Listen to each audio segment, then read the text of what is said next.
remember when I first met him. We were living with my dad in some apartment, in some flat in Donholm, back in 2007. So, you know, he moved in with a friend of his. We used to live, I think, second floor. Yeah, so they moved to third floor. And he told me that he moved from his mother's place. So, you know, these young men may move in. And then one morning we wake, I think it was on a Saturday, there was just loud music. Then my dad was like, what is going on? I told him there are some guys who moved in up there. They must be very primitive. Who makes all this kind of... And you know, the windows and the doors were vibrating. So it was very uncomfortable. So my dad told me, you need to go there and tell them to, you know, reduce their volume. So I wondered, you know. Before, when they were moving in, actually, I used to meet them at the staircase. So I meet him, he ignores me. So I'm like, who ignores someone? You just say hi. Nothing will bite. So eventually I said, now I have a chance to go and tell them, listen, reduce your volume. So I went up, I knocked the door, of course he opened, and the rest is history. Yes. Yeah, because I think I can remember how we would meet in the stairs, and she has a sister. They kind of look alike before you know them, the elder sister. So the elder sister has this stern, straight face, but my wife is a smiling machine. So I would confuse them, because one day you meet her, she's not smiling at all. The next day she's all happy, and I was like, okay, what kind of person is this, you know?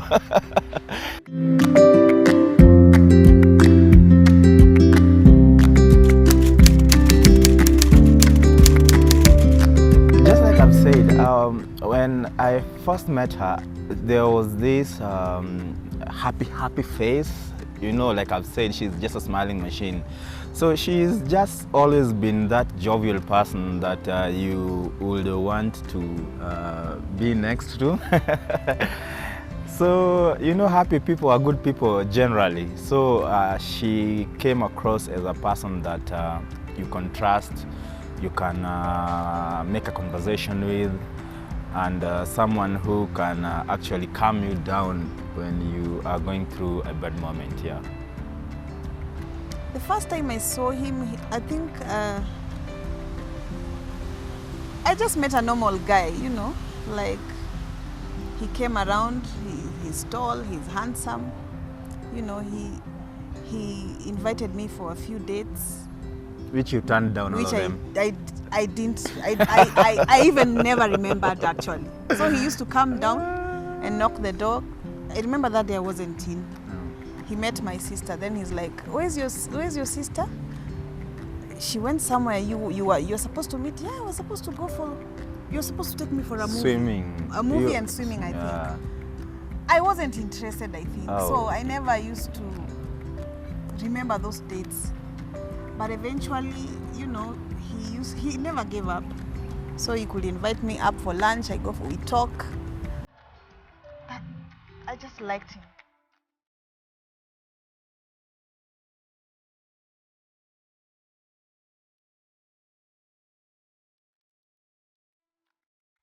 After we met, they were kind of okay. I've always been specific on the things that I want in my life, and marriage was one of them.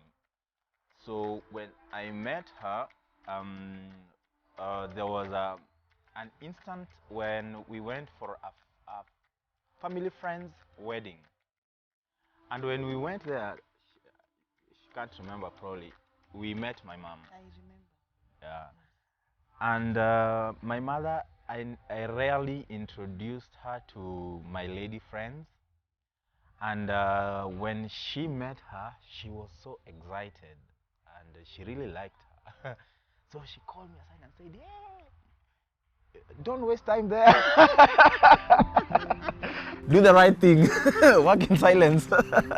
So yeah, so it got into my head, and I think I was so sure that I don't need to walk around looking for something that I don't know, when there is someone here who is already a good person in both my eyes and the eyes of my mother.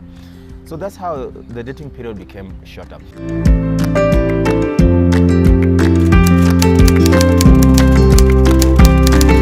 Nowadays, I tell people that it does not matter how long you stay dating. Human beings are very easy to understand. If on the first date you will pick a few of the traits that a person has, it is easy to know them. That is who they are.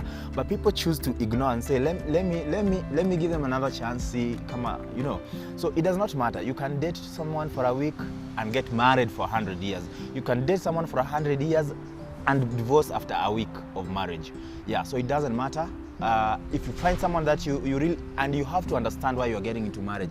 People get into marriages because of different reasons, or I'm in love with a rich woman, I think she'll make me rich, or I'm marrying a rich man, or I'm marrying a pastor because I want, you know, those kind of things. Understand what you need in a marriage. Once you understand that and you identify it, it doesn't matter how long you're dating that person. Yes. Yeah, he said the truth. Like,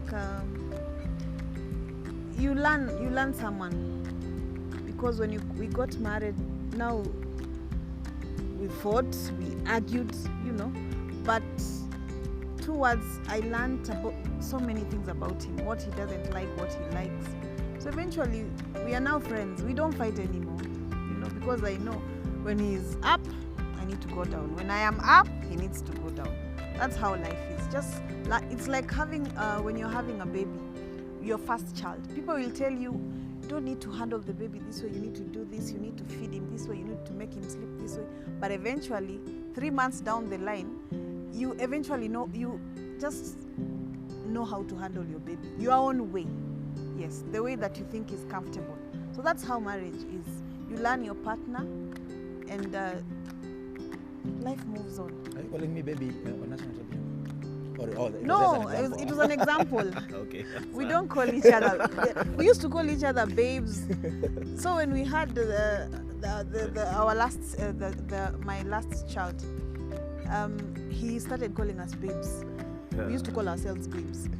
So we said, now listen, we need to guide this child.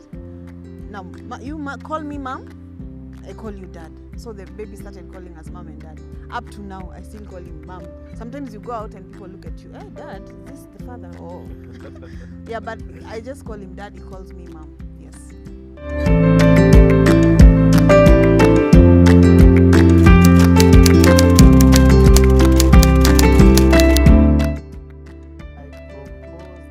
Okay, after 2007, what happened is we met towards the very last end of 2007. Yes. Yeah. Was it? No, was it? You proposed in 2008. Early 2008. Early 2008, yes. Yeah, because we started on my birthday. Yes, it was on your birthday. July. In July. Yes. So we started dating in 2007 after the few dates here and then probably about 6 or so months later, I proposed, and we wedded in the same year. I proposed after 6 months or something. Yeah.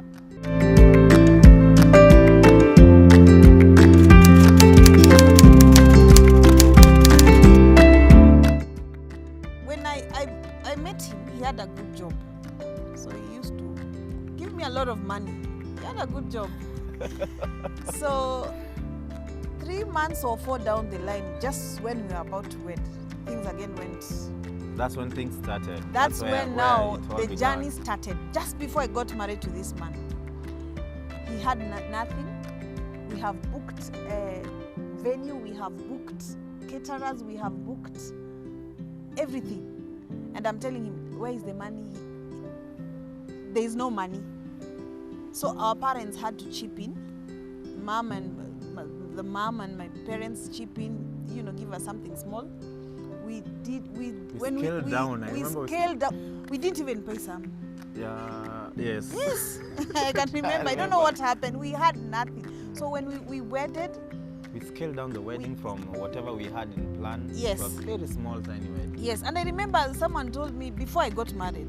Someone told me, you want to get married to this broke man. You have nothing. You're straining yourself. What will you even eat? Then don't do the wedding. I'm telling them, I need to do this wedding. I've told everybody. I've invited everybody. But now, what are you going to eat? But I stood tall and said, I want to get married to this man. I got married when we got married when we had nothing. Nothing. But eventually we wedded. We did a nice wedding. Then it was a very beautiful wedding. We did the wedding, and then that's how life began. Then after the wedding, 2 or 3 years was not good. But eventually, we managed. We are here. We have kids. Yes. The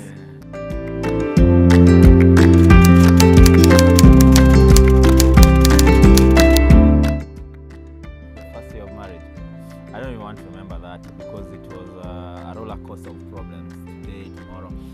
Just like she said, when we were planning all those things, our wedding and all those, I had a stable job. And being young, you get all your money and we're all about blowing it, eh? Those were the days of make it rain. Yes. When I used to do. So you are young and stupid and you don't listen to advice. So our parents will tell us, you guys save and do everything. I was like, with all this money, where will things go? I'll get enough money to buy all those things. Huh? And we were those guys of me, I can't drive a Toyota, I want to drive a Range, those kind of things. So I lost the job. No savings, no nothing, just like that. And we have 2 to 3 months to our wedding. Wow. Okay, we wedded after all that. Now it is living. I remember this is in 2008. We were living in Kilimani, in a place I was paying rent for 30,000. And it was a 1-bedroom house. 30,000 per month back then. In 2008. In 2008. Yes. Now, we can't afford it. The rent anymore. So I remember we cooked rice in a microwave. Wow, we had no We money. cooked rice in a microwave. Yes. Yeah. We even tried to gag. I don't know what we did. There's no gas. We had no gas. We have nothing. We are hungry. Tunasikia njaa. So we talked to our father, my father-in-law, the dad, and he realized there was a problem, and he organized for us. He had a relative in Kericho who was running a college. So the college, I went there as the registrar. I was employed as the registrar. He was employed as what were you? Accountant of the company. And it's a new college. No, Washa, Kwanza, it was in a barn. As we were living in Nairobi, we were living that life. So we are told you're going to a college, you are going to be the administrator, you're going to be the accountant. So we are like, life is going to come back to normal. No, that guy tells the people in Kericho, a team is coming from Nairobi. A team now is... I'm bringing a competent team from Nairobi. To restructure things out. Hey, man, I don't even have where to show you. We went into a barn. That college was it was just a quack place. I think it was being run on the fingertips. So you get these people. There was nothing. And he never used to pay us. So we were not paid month 1, month 2, month no 3. payment. You're living in Kericho. You don't know anybody. There is no life going on. And we have moved into a 2-bedroom house with nothing. We had no chairs. We just had a mattress. Yes, we used to.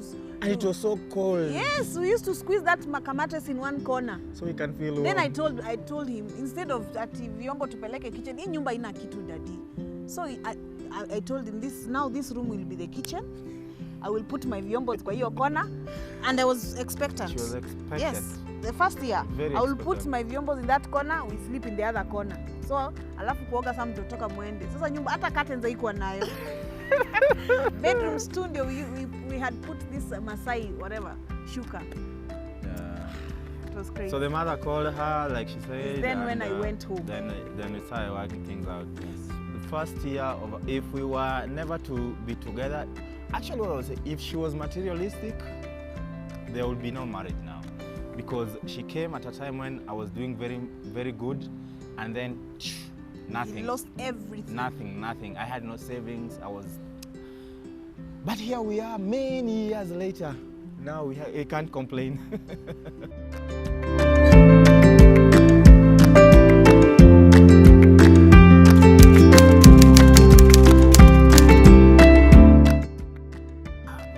What I would say is marriage is not easy. Marriage is very difficult, especially if you do not have a constant source of income. Let me say like that. Most marriages break because of financial strains, constraints, and stuff. So in our case, it's not been easy. We have had it, we have seen it all. We have separated. Ile unarudi nyumbani, she's packing, my friend, and she's going and she leaves. Then it's incumbent on you as a man or whoever it is that wants to guide the relationship. It might be the woman. People's marriages are different. Luckily for us, I guide. So when I say a man, it's in our case. So it is incumbent for the man to appreciate whether you want the marriage to last.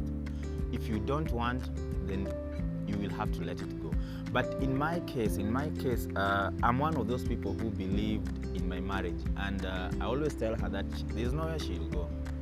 Yani, ni till death. But it is not those kind of things where you use intimidation. You know, you cannot keep someone to live with you by intimidation or under duress. It is just how you relate with them and the reasons you give to them so that you guys can stick together. So what kept us going is our first child. We got our first child after 1 year of our marriage. So we will fight. There was a long period of time when I had no source of income at all. Then she also didn't have anything. So it was very difficult. And she would go back to the parents. Sometimes she has siblings. I will go live with friends, and but I will still try to tell her that, you see, even if I'm far, you are like this, we still have to work this thing out, and we will fight for that until we came to a point when we started realizing that when we come together, we can use the little that we have keep us going as a family. Because I always tell people, the more time you spend away from each other or fighting with each other, the less time you have to develop yourself. You'd rather sit together, use the little that you have to grow you. Because why would I be living away from my wife if I have the idea that later we will live together? You see, you're wasting time.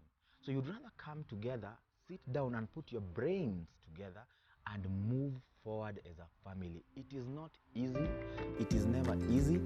But people have to sacrifice if you want good things to come your way, right? Yes, he said it all. Like, my lowest moments, I think, is when I was expecting my first child. I think I was 2 months to my EDD. Things got really bad, you know. We couldn't pay rent. He had no job, so I had to. My mom called me actually. She told me, "Are you okay?" She's usually very concerned. So I told her, "Mom, I'm not fine. I'm about to have my baby. I don't see any plans. I don't even know where to deliver this baby." So she told me, "You come home. Home is in Kitale." She told me, "You come home. Don't worry, just come home." I remember I told him I'm going home. He had nothing.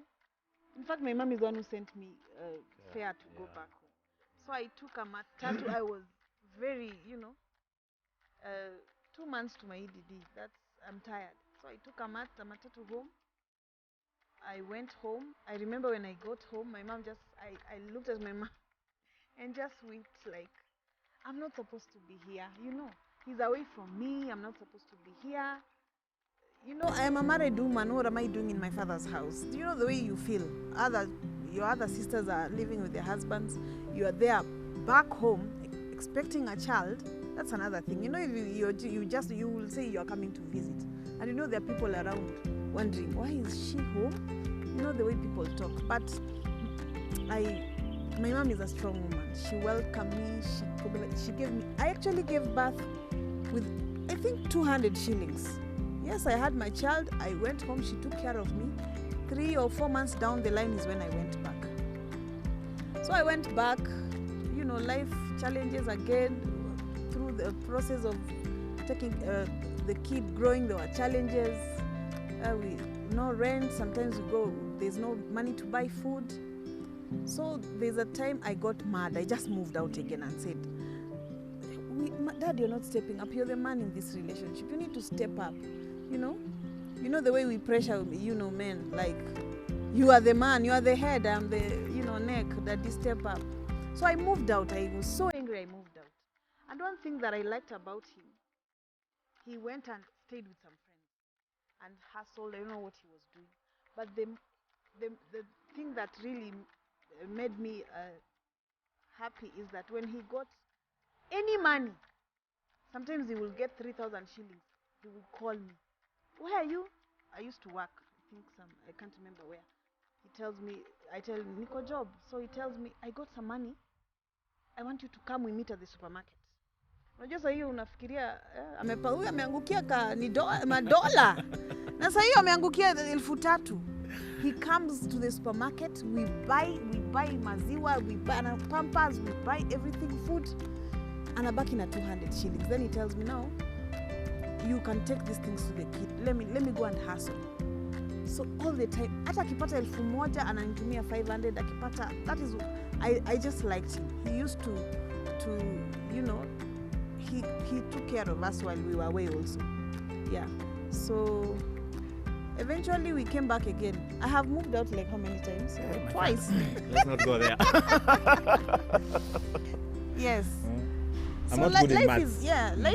Life is not easy. Yeah. Marriage is not it's a journey, It's a journey that only death will, separate you. Yeah. So there are ups, there are downs.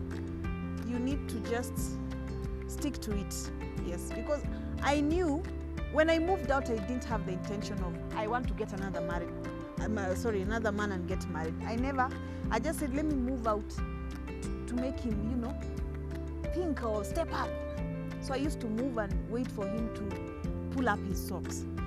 So I never used to welcome men in my house, no. So eventually he managed to step up. We got back together. Yeah. I stepped up. Yes, you have to, we are not there yet.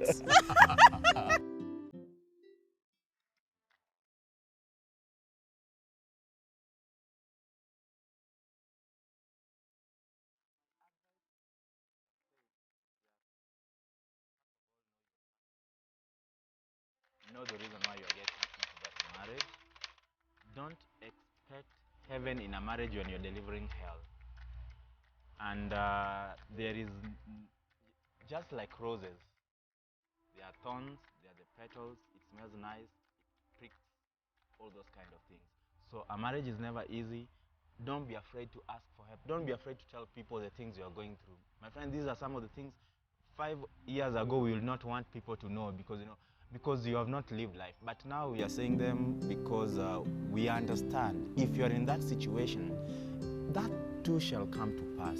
Just work out. As long as a marriage is not physical, there is no physical abuse.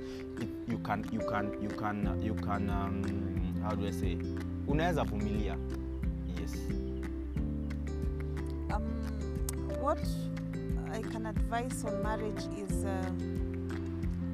you live on what you have at that moment. Most of us look at how is my sister living. She's living a better life. She's gone through her challenges also, So you need to embrace what you have. Then live according to your means. Don't go drain your savings account because you want to join your friends to Dubai or join your friends to Mombasa, when you know you can. Yes, just just what is comfortable for you. Yeah, because most of the marriages people strain when you see a friend couple going to Mombasa taking a flight. You want to take. We have never gone for a vacation. No, not yet. We have never gone anywhere like ata Mombasa tujaenda. But I tell my husband all the time. He tells me actually, Mom, these things will come. We will go these places. Just relax. And I'm like, yeah, it's true. So there are some other basic needs that you need to at that moment. Kids, school fees, rents. School fees nowadays is very expensive in these private schools. So you need to, be comfortable. If you can't go for that vacation in Mombasa, you don't have to go. Because at the end of the day, when you sleep, when the sun goes down, you and your husband and your kid. Don't stress for nothing. Just live the moment. Eat what is there today. Then tomorrow you'll eat. If there's something better, you can eat. And the other thing also about marriage is knowing your partner, as I said earlier. Just know him. Who knows what he doesn't like, what he likes. That is when you will move further in marriage. Yes. Another thing is financial issues are always there. Hakuna marriage haina financial issues, and this is the major thing that makes people, separate. So I learned. I said, no, let me change this. Let me change our marriage. Let me help him. I have 50, Dad, give me 50, Yeah, so that's how you come together and make a family. If you have, share. Yeah.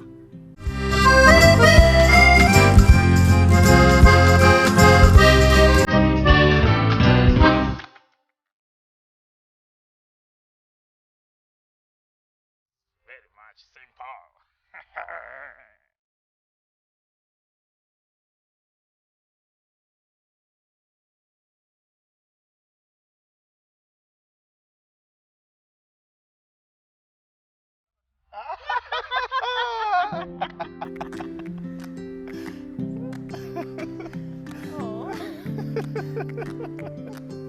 Yay!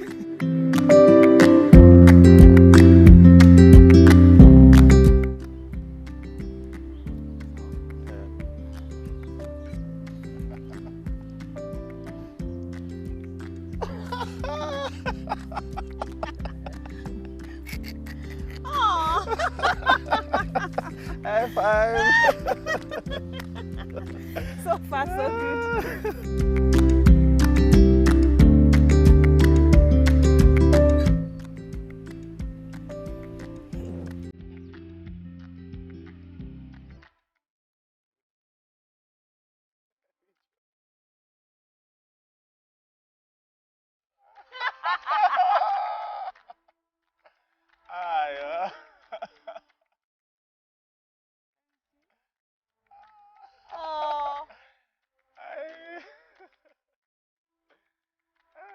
But you liked it.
home family.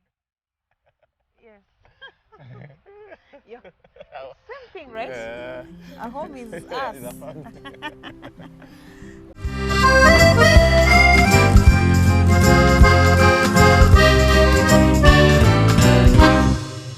You are one amazing person, and I love you so much.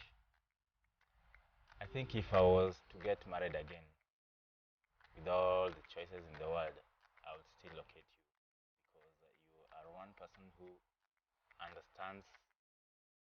You understand me. You have been so good to me, and life would be unbearable to me without you. You know, like we always say, I can't live without you. Yeah, I love you so much, and yes, that's just it. I will tell you, you are amazing. You, I can't imagine my life without you. Seriously, I can't. The late night stories to 3, the taking care of the kids while I'm away for work. I don't take that for granted. I really appreciate you and keep on doing it. I want to ask God to bless you. You have come from far, Dad. So I want God to bless you. To you know to you have dreams. I want God to answer them, to give you what you want, so that you can take care of us. So I love you so much. I will not want to live without you, and you're an awesome dad to my kids. Thank you very much. God bless. Of course, I wouldn't want the show to end without saying that I love you, Wayne, also. And Miles. And Miles too. We love you guys. We love you both very much. Yes.